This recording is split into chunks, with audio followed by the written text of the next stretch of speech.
Ons Here Jesus sê, ek is die weg, die waarheid en die lewe. Niemand kom na die Vader toe, behalwe deur my nie. Geliefdes, genade, barmhartigheid, liefde en ook vrede vir u, van God die Vader, Jesus ons Verlosser, en vanaf die Heilige Gees, ons ewige trooster. Amen. Liewe broers en susters in ons Here Jesus Christus, ons luister na God se woord vanoggend vanuit die Evangelie volgens die beskrywing van Matteus.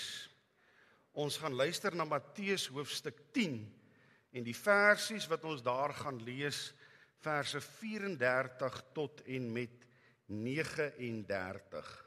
Dit onder die opskrif Jesus bring nie vrede nie, maar die swaard.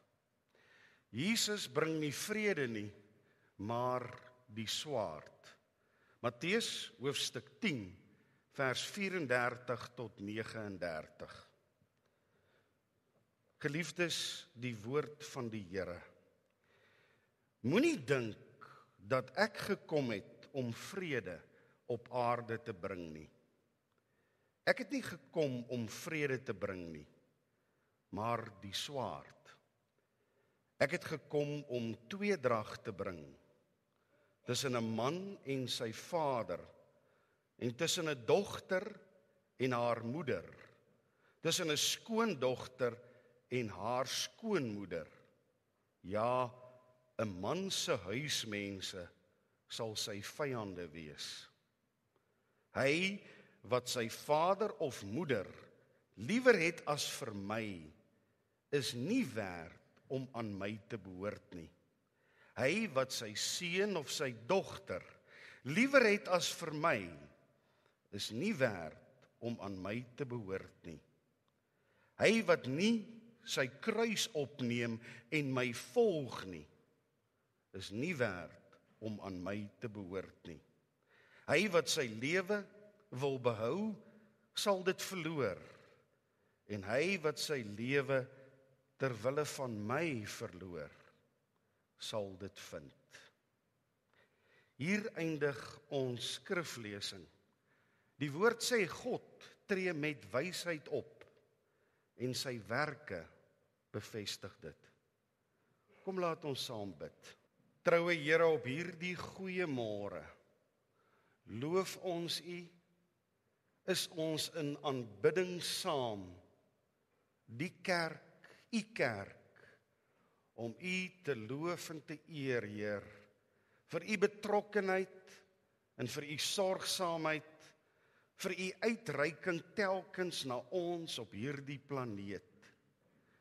Here, skenk aan ons die geloof om te kan volhard, om aan te hou, om ons swakke hand in U sterke hand te bly plaas, ten spyte van storm, ten spyte van onweer, van blits en groot golwe.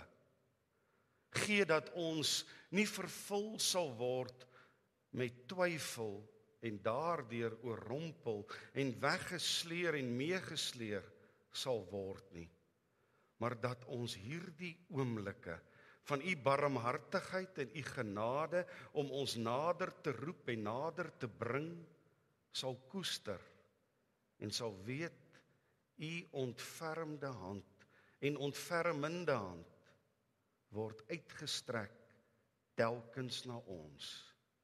Here, op hierdie goeie Vrydag, onthou ons die grootste liefde. Besef ons dit diep, dat U werklik waar bemoeienis het met ons. Maar Here, in die gewar word die beeld van wonder en verwondering ook vir ons soms onduidelik en troebelrig. Wil ons ook die juk afskud, die juk om ingespan te wees in die koninkryk se werk van volharding. Gee, Here, dat ons opnuut met u Gees vervul sal wees, om werklik waar vas te kan hou, om kerk te kan wees vir u en ook vir mekaar.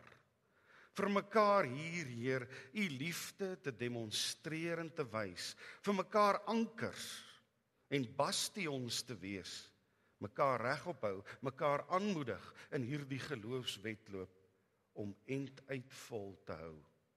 Here, so het u ons geleer. Dis liefde vir u en liefde vir mekaar.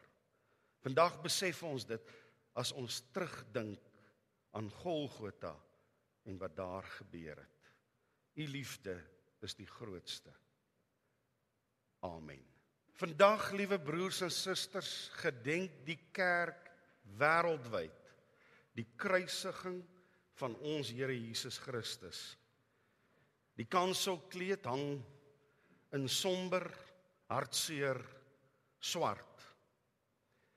Gespot, geklap, geslaan, gegesel, gekruisig.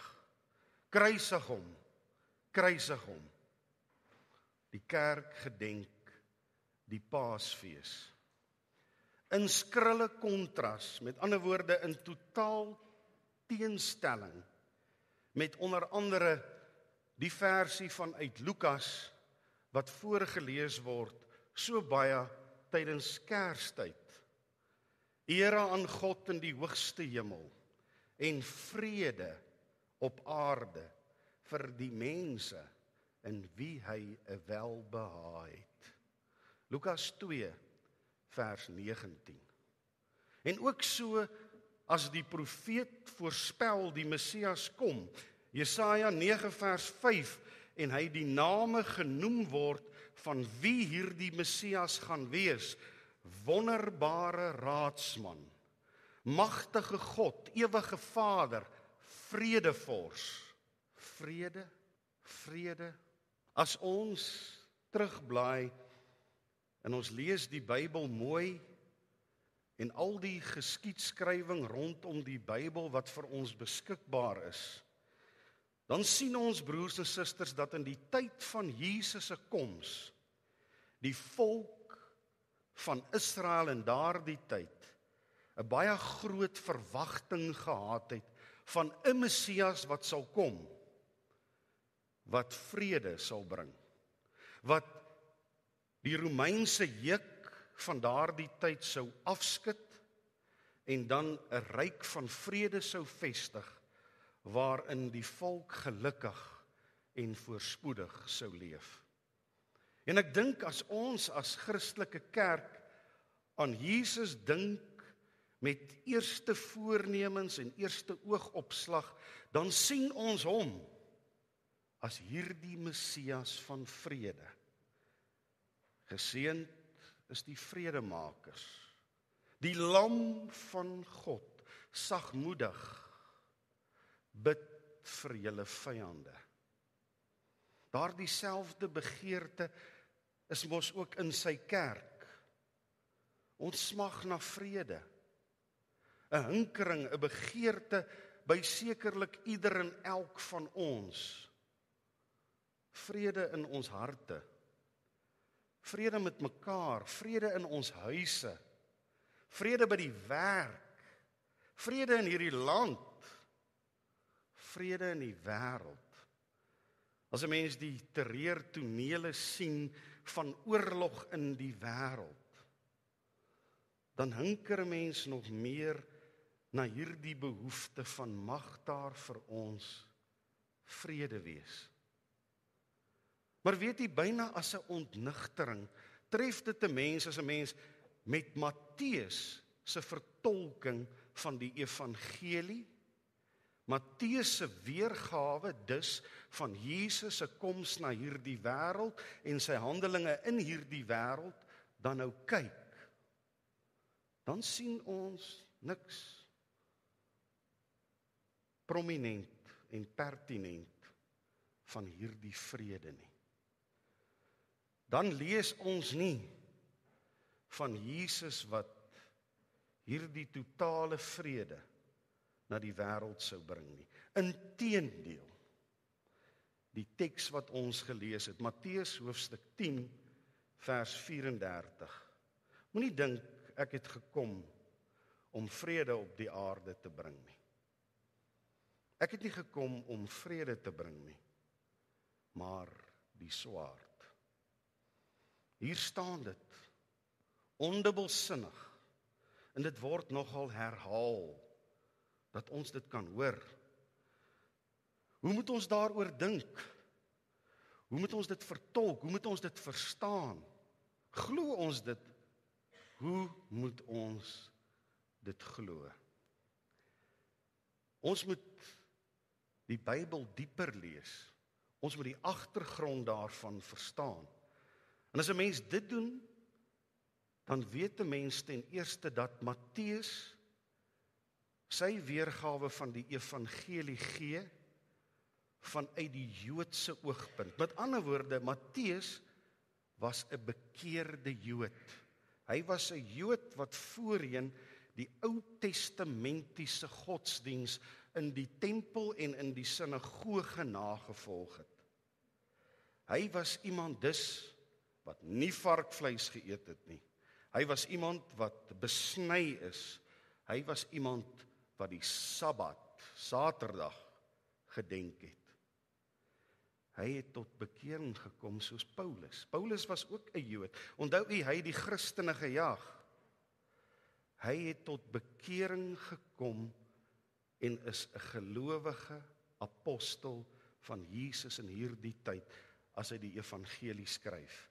En sy hoorders, die eerste lesers van hierdie evangelie, was presies dieselfde. Joods afkomstig, bekeerde gelowiges wat Christene geword het. Onthou, daar was Romeine wat hulle bekeer het tot die Christelike geloof. Daar was Grieke wat hulle bekeer het tot die Christelike geloof. Matteus en sy eerste lesers was Jode. By hulle het daar 'n sterk verwagting bestaan van hierdie messiaanse vrederyk. Onthou, die Romeine het destyds die ou bekende wêreld totaal en al oorheers. Die volke moes aan hulle belasting betaal. So was dit in die tyd van Jesus se koms na die wêreld presies dieselfde. Die belydenis wat gelei het onder Pontius Pilatus. Pontius Pilatus, die goewerneur van die Romeinse ryk. Jesus in daardie tyd na die wêreld. Die verwagting by die volk van God, hierdie Romeinse juk, gaan deur 'n messiaanse figuur afgeskit word. Hierdie swaar kry en verdrukking, hierdie onnodige belasting, gaan afgeskit word. En die volk van God sal daarna in vrede verder saamleef. Daar gaan 'n geweldige opstand kom. Daar gaan wapens opgeneem word en hierdie onderdrukkers sal verdryf word. Die volk van God sal weer aan bewind kom en vrede daarna. In die tyd van Jesus was daar 'n groep wat bekend gestaan het as die Selote. Die Selote was bevrydingsvegters van die volk Israel. Hulle was ekstreem en daar word gesê Petrus was ook vroeër 'n Seloot.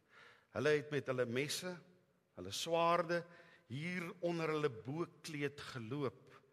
En as hulle dan hierdie woorde sekerlik hoor van Jesus, ek het nie gekom om vrede te bring nie, maar die swaard, dan het hulle opgewonde geraak en byna sekerlik gegryp na die swaard, net gewag op die regte bevel van organisering, sodat die juk afgeskit kan word en die vrederyk gevestig kan word.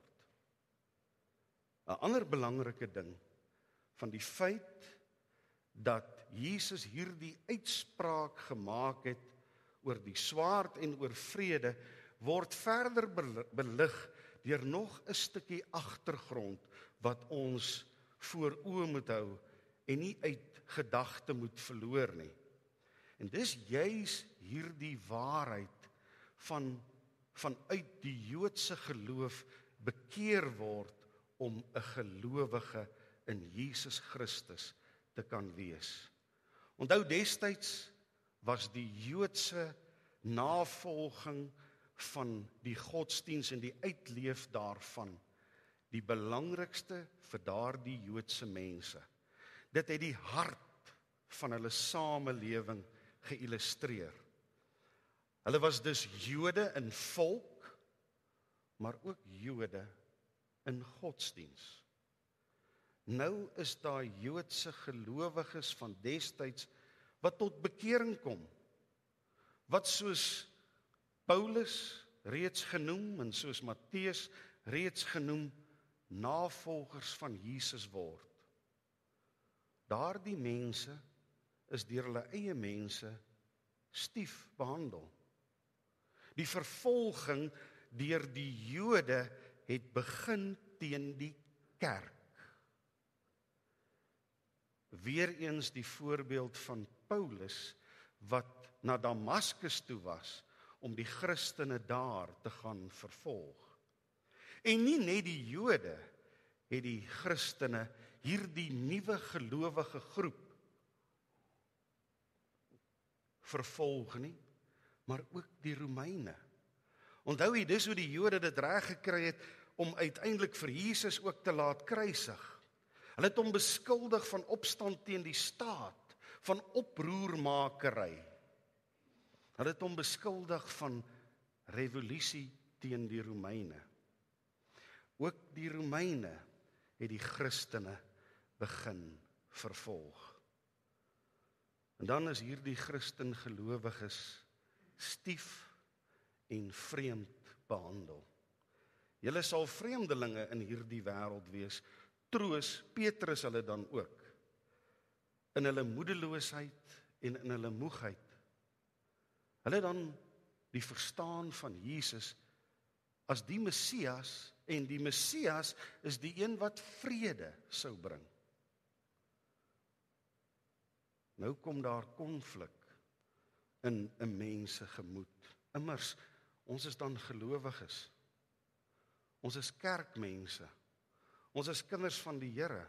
Hoekom gaan dit met ons so? Hoekom moet ons klappe links en regs vat? Hoekom word ons deur almal rondgestoot en afgejak?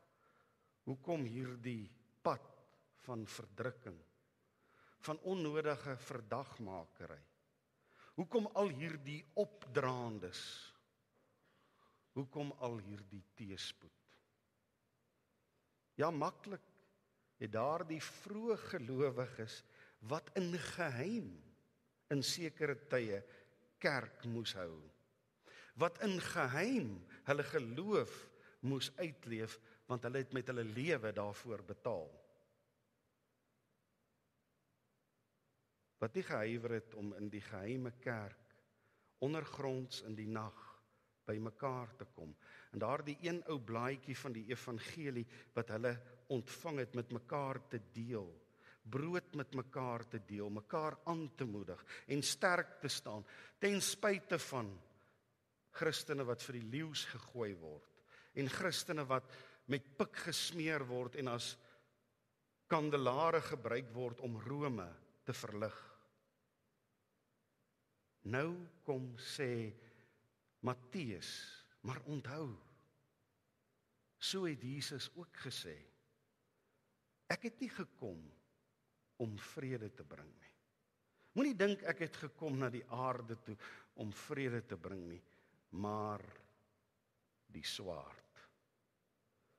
En dadelik sien 'n mens weer daardie groep ekstremiste, die selote wat na hulle swaard wil gryp en wat dadelik hierdie vrederyk wil herstel. Dit wat hulle verwag het, wat sou kom ter wille van hulle. Maar dan gaan Jesus verder, broers en susters, soos wat ons dit in ons skriflesing ook gehoor het. En eintlik gooi hy ijskoue water op daardie mense se gesigte. en koel hy hulle heeltemal af, as hy eintlik vir hulle sê, waaroor navolgingskap van Jesus in werklikheid gaan, en in werklikheid moet gaan. Dit laat 'n mens nogal dink aan die profeet Amos. Amos, wat die taal van die volk praat. Hy profeteer so in die volk se kraal. Hy sê vir hulle, hierdie nasies rondom julle, wat so sondig is, die Here gaan hulle straf. Hy kondig oordeel aan oor al die nasies rondom die volk, en sê, God se toorn gaan ontvlam. En net as die volk wil begin hande klap en begin juig, dan sê Amos, maar is julle saak reg? Is julle Israel en Juda, met ander woorde die noord en die suidryk van die volk van God, is julle reg? Is jou saak met die Here reg? En kondig hy oordeel aan oor die volk van God.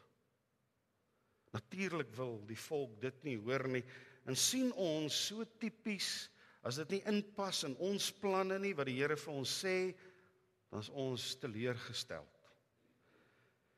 En is dit so dat hulle met Amos nie 'n pad verder wil loop nie? Dat die volk eintlik maar vir Amos verwerp. En so dan ook vir Jesus. Presies so gebeur dit met hom. En hierdie radikale wending dan, broers en susters, wat Jesus dan verder neem, as hy so in die kraal van die volk praat en sê, ek het die swaard gebring, gaan hy verder met die bakkoue water, wat hy gooi deur te sê, julle verwag die swaard, wat getrek word teen die Romeinse owerheid, maar gaan kyk bietjie nader by julle. Hierdie swaard is 'n swaard binne in jou huis. Die verdeling wat kom, is vader teen seun, moeder teen dogter, skoonmoeder teen skoondogter. Die huismense sal verdeel wees. Sjoe. Die Zelote en 'n groot deel van die volk het verwag, nou trek ons die swaard teen die aardse verdrukking. Maar Jesus vat hulle dieper en sê, my koninkryk gaan oor iets anders. My koninkryk is nie van hierdie wêreld nie. Dit gaan oor iets veel, veel dieper. Kyk naby julle. Kyk in jou eie huis. En dan dink 'n mens, sjoe, moet 'n mens dit dan nou so aanvaar? Is dit wat Jesus se koms beteken? Dat daar verdeling gaan wees in huise, in gesinne, in families. Die boublokkie van die kerk is die breek al daar. Moet ons dan die spanning wat daar in huise bestaan vandag, wat so algemeen voorkom, maar net as 'n gegewe aanvaar en daarmee so die pad stap? Moet ons gesinsgeweld, wat ook maar alledaags in ons tyd is, aanvaar, want so het Jesus mos gesê, bring sy koms hierdie dinge. Maar broers en susters, dis nie die betekenis van daardie uitspraak nie. As 'n mens daardie hele gedeelte lees, en ook ander tekste in Matteus, en die hele Matteus evangelie in oënskou neem, dan sê Jesus hierdie dinge, om ons almal 'n skud te gee. Want hy sê iets eintlik oor prioriteite.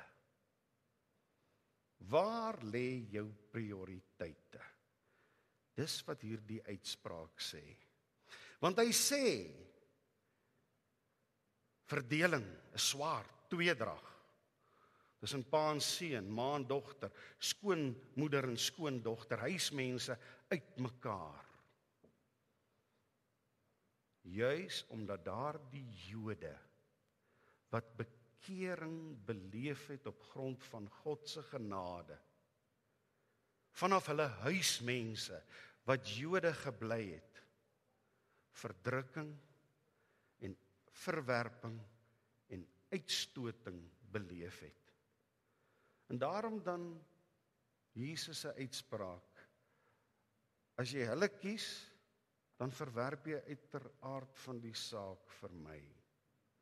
As jy steeds kies om op die Sabbat na die sinagoge of na die tempel toe te gaan, as jy steeds die besnydenis bo die doop kies, as jy steeds sê dis die varkvleis wat jou onrein maak, soos wat jou familie sê,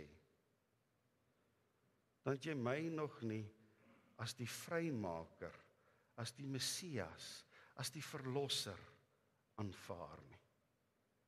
Kry jou prioriteite reg. En dis moeilik.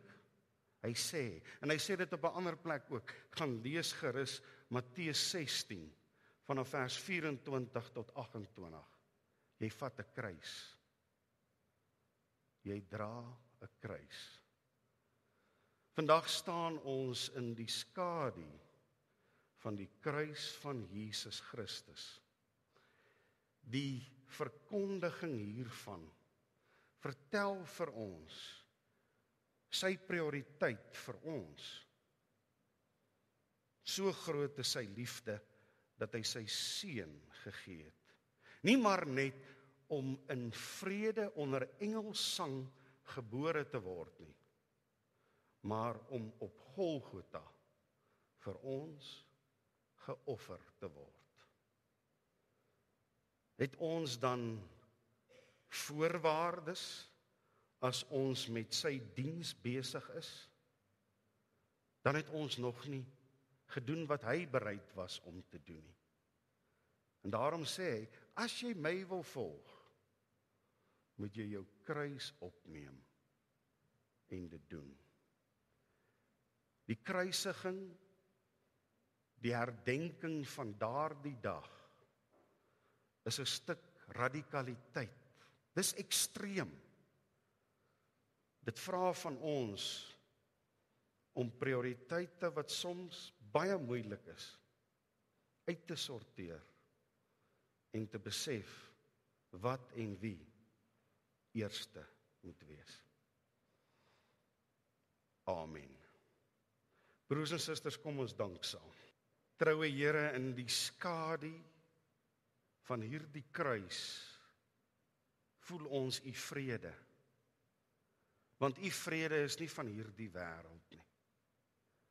U vrede is die vrede van die ewigheid.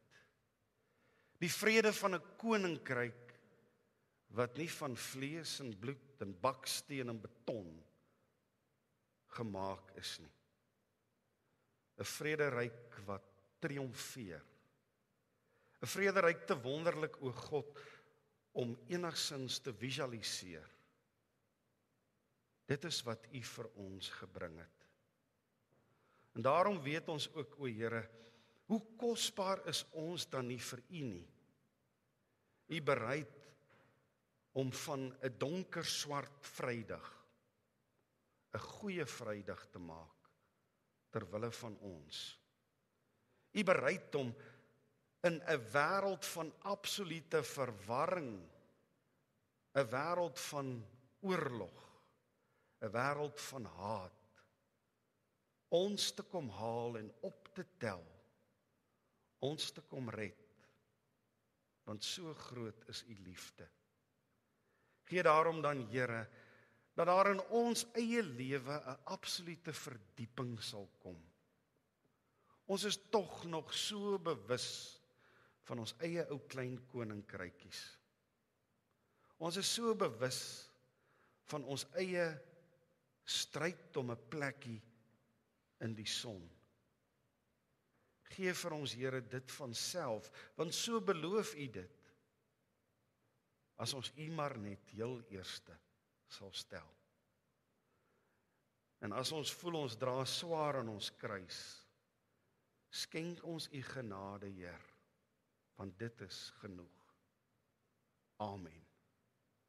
Die genade van God onse Vader, die troue liefde van Jesus ons Verlosser, en die vrede wat die Heilige Gees gee, is by die kinders van God.